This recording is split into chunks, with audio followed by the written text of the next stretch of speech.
Halo Bapak Ibu petani kelapa sawit Indonesia, apa kabar? Nah, hari ini kita akan melakukan penyemprotan terhadap piringan kelapa sawit. Nah, tujuan dari penyemprotan piringan tersebut adalah untuk mempermudah pekerjaan panen, pekerjaan pupuk di kebun kita. Nah, pekerjaan terakhir kita lakukan untuk semprot piringan pada 3 bulan yang lalu. Nah, saat ini sudah 3 bulan saatnya kita lakukan semprot. Nah, adapun bahan yang kita gunakan adalah bahan glifosat, karena gulma yang ada di piringan adalah gulma-gulma yang tidak keras lagi, tidak berkayu. Jadi gulma yang ada adalah rumput-rumputan yang lunak, pakis-pakisan yang lunak. Sehingga kita gunakan bahan glifosat ya. Jadi bahan glifosat yang kita pakai hari ini merek dagangnya ini ya, Bablas ya. Bisa dilihat tuh bahan aktifnya adalah glifosat juga. Ada pilihan lain sebenarnya. Pilihan lain kita bisa juga menggunakan Roundup ya. Roundup ini bahan aktifnya sama ya, glifosat juga. Bisa dibaca itu adalah glifosat. Tetapi kedua bahan tersebut di pasaran harganya berbeda. Tentu saja ini terkait dengan kualitas.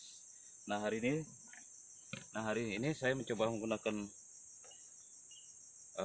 bahan Bablas ini, glifosat.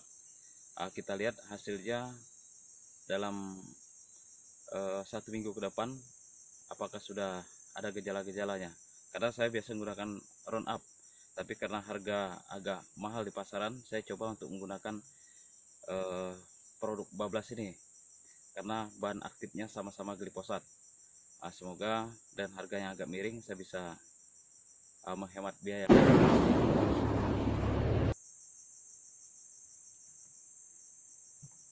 Oke, kita gunakan konsentrasi 75 cc per cap.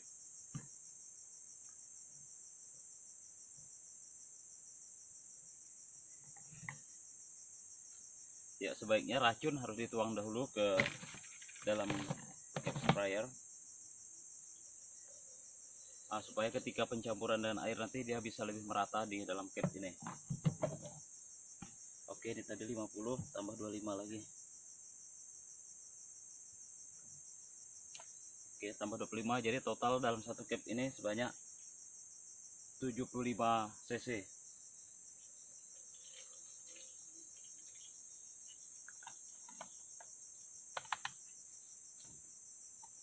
Oke, kita isi air yang sudah ditadahkan ke dalam cap ini. Nah, air ini tertampung, kita langsung masuk ke dalam cap. Ini salah satu cara kreatif untuk mempermudah pengisian air ke dalam cap. Karena memang kondisi areal kita ini adalah areal berbukit yang sulit sekali airnya. Jadi kalau tidak ada drum penampungan, rasanya sangat sulit.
Nah, hari ini saya mengajak Bapak Ibu untuk melihat hasil penyemprotan saya 6 hari yang lalu menggunakan bahan aktif glifosat, namun merek dagangnya adalah Bablas.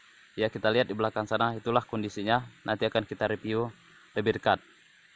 Ini adalah hari ke-6 setelah dilakukan semprot terhadap piringan. Oke, kita lihat hasilnya. Ya, sudah mulai kelihatan daun-daunnya menguning. Ini hari ke-6 penyemprotan menggunakan racun dengan merek dagang Bablas. Ya, racun dengan merek dagang Bablas. Ya, kita lihat hasilnya cukup efektif. Ya, kita lihat semprotannya udah mulai menguning. Nah, bahkan ada kayu juga sudah layu ya. Sudah kita semprot kemarin. Ya, ini adalah yang saya semprotkan kemarin. Pokok yang saya semprotkan kemarin. Oke, ini pun sama, sudah juga kelihatan menguning. Ya.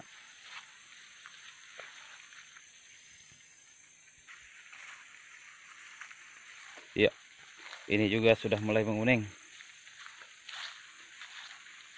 Ya. Oke, Bapak Ibu petani sawit Indonesia. Jadi dapat disimpulkan bahwa di tengah keterbatasan harga barang serba mahal seperti saat ini, untuk kebun seperti yang saya lakukan sekarang ini adalah semprot piringan saja dulu. Karena harga barang di pasaran cukup mahal, termasuk herbisida. Kalau kita menggunakan merek glifosat lainnya, misalnya Roundup, itu harga lebih mahal. Sementara kalau kita menggunakan glifosat dengan merek Bablas dengan konsentrasi yang sama, yaitu 75 cc per cap, ternyata kematiannya cukup bagus ya, cukup bagus. Namun sekali lagi, ini bukan saya mempromosikan produk daripada Bablas tersebut, tapi ini adalah pengalaman pribadi saya yang ingin saya tuangkan untuk Bapak Ibu petani semuanya. Apabila mengalami kesulitan dalam hal pembelian herbisida yang merek dagangnya misalnya lebih terkenal dan harga lebih mahal, Bapak Ibu jangan berputus asa. Silahkan Bapak Ibu petani cari alternatif lain, yang penting bahan aktifnya sama, yaitu glifosat, dengan harga yang agak miring. Terus Bapak bisa aplikasikan, semprotkan ke kebun sawit Bapak Ibu semuanya. Nah, jadi inilah berbagi pengalaman saya menyemprot menggunakan bahan aktif glifosat, namun dengan merek dagang yang lebih murah harganya di pasaran. Oke, sekilas juga Bapak Ibu bisa lihat bahwa di sekeliling kebun ini masih ada kayu, ya, ada gulma-gulma lain. Memang ini sengaja tidak saya semprot ya, karena ini posisinya ada di gawangan. Jadi yang saya utamakan untuk saat-saat seperti ini, di mana kita kemampuan membeli material terbatas, saya utamakan untuk semprot di area piringan, ya, piringan pasar pikul.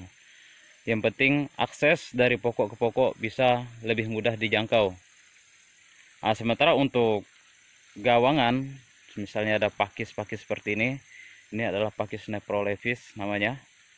Ini kita biarkan, karena kalaupun dia tumbuh setinggi-tingginya, gulma ini tidak akan bisa melampaui dahan kelapa sawit.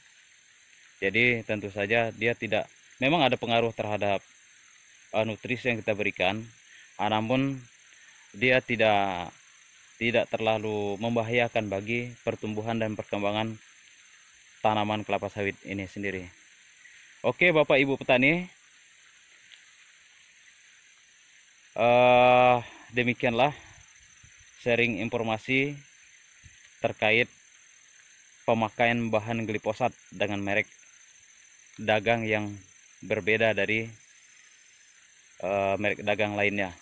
Semoga berbagi pengalaman kali ini bisa memberikan inspirasi bagi Bapak Ibu petani dalam mengelola kebun sawitnya. Terima kasih telah menyaksikan video ini. Selamat siang.